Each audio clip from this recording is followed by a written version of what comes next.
Alors, le conseil, alors information sur délégation attribuée au maire, néant, hein, je pense que, je ne sais pas si vous l'aviez surmis, il n'y en a pas, à la fois pour rester en justice, mais aussi pour les marchés, il n'y en a pas. Le seul marché que je vais pouvoir signer, mais M. Rochon nous en a parlé, c'est celui sur l'élagage des arbres.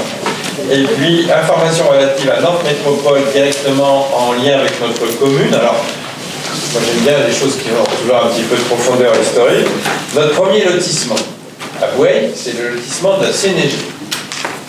51 ans, parce que je crois qu'il a été créé en 1968. Donc notre premier et plus vieux lotissement de Boueil, c'est celui dont les voiries ne sont toujours pas classées dans le domaine public. Alors on se demande pourquoi. Depuis tant d'années et tant de mandats, en fait, le promoteur qui l'a créé il y a donc 50 ans avait mis la clé sous la porte assez rapidement. Donc, comme il était propriétaire, lui, je parle sous l'autorité du président du lotissement, parce que M. Flynn a aussi sa casquette de président. Tu me diras si je me trompe, mais il était resté propriétaire des espaces communs du lotissement. Et ne pouvait pas, bien sûr, les colotis souhaitaient la rétrocession. Nantes Métropole a déjà fait il y a des années des interventions sur ces voies-là, mais qui n'étaient pas du domaine public pour régulariser les choses. Et nous ne pouvons pas faire ce qu'on appelle une rétrocession, parce qu'il n'y a pas d'autorité pour faire la rétrocession. Donc dans ce cas-là, il y a une procédure qui s'appelle classement d'office. Un classement d'office qui vaudra ensuite pour...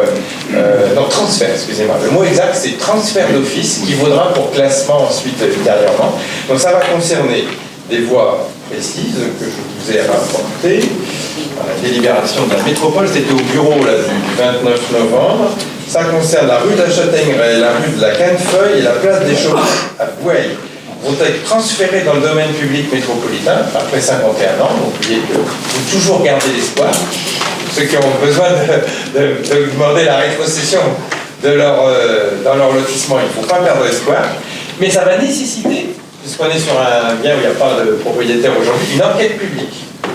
Donc, bien évidemment, je ne doute pas que les colotis viendront se manifester positivement à l'enquête publique pour qu'enfin on puisse classer dans le domaine public ces trois voies. Donc, il a fallu une délibération à la métropole et il y en aura une autre à la fin de l'enquête publique pour clore la procédure.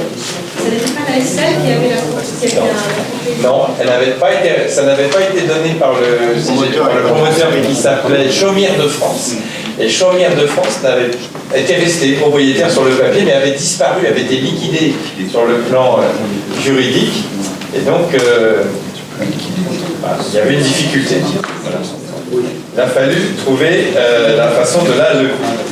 Voilà, je vais clore ce dernier conseil municipal de l'année. Et puis, comme nous le faisons à chaque fois, s'il y a des questions d'intérêt général dans le public venu nombreux aujourd'hui, nous allons essayer d'y répondre.